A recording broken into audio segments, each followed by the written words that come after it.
Hello everyone, dear students of class 9. Welcome back to my another English class. গত ক্লাসে আমরা 4.3.1 এর non assertive tone, assertive tone, aggressive tone এবং tone of triumphant নিয়ে আলোচনা করেছি।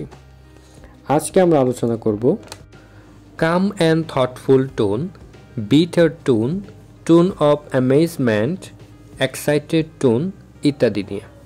এটা হচ্ছে বইয়ের 52 নম্বর পেজে। Option F, calm and thoughtful tone, শান্ত এবং চিন্তাশীল স্বর। The writer's tone is calm and thoughtful. লেখকের স্বর হয় শান্ত এবং চিন্তাশীল। When she or he invites readers, যখন তিনি পাঠকদেরকে আমন্ত্রণ জানান two explore the characters feelings and thoughts, অনুসন্ধান করতে চরিত্রগুলোর অনুভূতি এবং ভাবনাকে। এবার সুন্দর করে যদি আমরা এটাকে বলি তাহলে বলা যায় এভাবে, the writer's tone is calm and thoughtful. লেখকের স্বর হয় শান্ত এবং চিন্তাশীল। When she or he invites readers to explore the characters feelings and thought, যখন তিনি চরিত্রগুলোর অনুভূতি এবং ভাবনাকে অনুসন্ধান করার জন্য পাঠকদেরকে ইনভাইট করেন, মানে আমন্ত্রণ জানান। অপশন জি, বিটার টোন। বিটার শব্দের অর্থ হচ্ছে তিক্ত। বিটার টোন, তিক্ত স্বর। The tone in the text is bitter. লেখার স্বরটি হয় তিক্ত স্বর। হোয়েন দ্য রাইটার্স শোস, যখন লেখক দেখান how the character is upset and disappointed, কীভাবে চরিত্রগুলো মর্মাহত এবং হতাশ উইথ দ্য ওয়ার্ল্ড, পৃথিবীকে নিয়ে। সুন্দর করে যদি আমি বলি তাহলে বলবো, the tone in the text is bitter. লেখার স্বরটি হয় তিক্ত স্বর। When the writer shows how the character is upset and disappointed with the world, যখন লেখক দেখান পৃথিবীকে নিয়ে কিভাবে চরিত্রগুলো মর্মাহত এবং হতাশ। Option H, tone of amazement.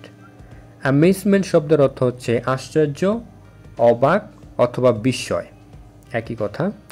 তাহলে টোন অফ অ্যামেজমেন্ট আশ্চর্যের স্বর অথবা বিস্ময়ের স্বর। বিস্ময়ের স্বরটা শুনতে ভালো লাগছে, তাই আমরা বলছি এখানে টোন অফ অ্যামেজমেন্ট অর্থ বিস্ময়ের স্বর। এগেইন, পুনরায়, দ্য রাইটিং ক্যারিস। রাইটিং মানে লেখা, ক্যারিস মানে বহন করে। দ্য রাইটিং ক্যারিস, লেখা বহন করে এ টোন অফ অ্যামেজমেন্ট, বিস্ময়ের একটি স্বর বহন করে।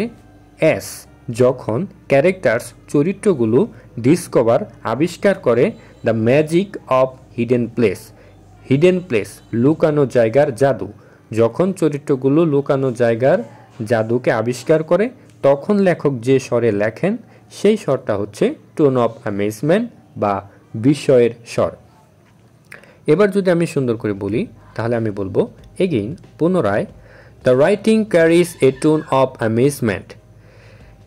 লেখাটি বিস্ময়ের স্বর বহন করে as the character discover the magic of hidden place, যখন চরিত্রগুলো লুকানো জায়গার জাদুকে আবিষ্কার করে।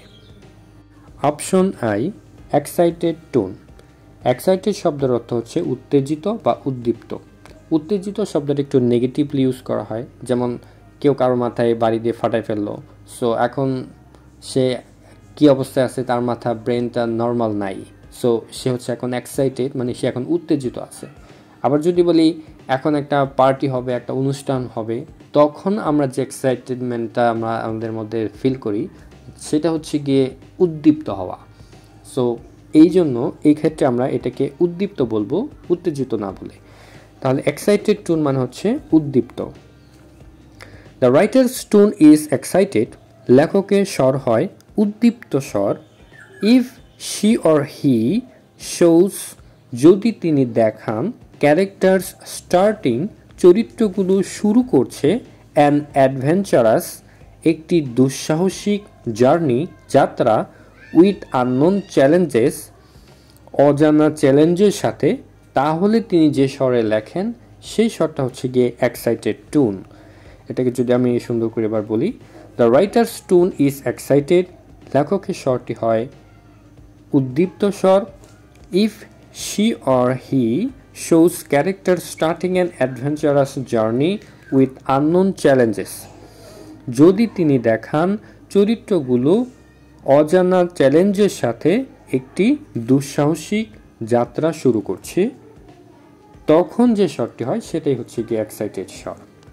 ওকে, ইন শর্ট, সংক্ষেপে, the tone of a text, লেখায় স্বর মেবি হতে পারে অফ ভেরিয়াস কাইন্ডস, বিভিন্ন ধরনের হতে পারে, অ্যান্ড এবং ইট মোস্টলি ডিপেন্ডস, এটি অধিকাংশই নির্ভর করে অন দ্য ওয়ার্ড চয়েস, মানে শব্দ বাছাইয়ের ক্ষেত্রে, অফ দ্য রাইটার, লেখকের, অ্যান্ড এবং how the reader perceives it, এবং কিভাবে পাঠক এটাকে উপলব্ধি করে তার উপর।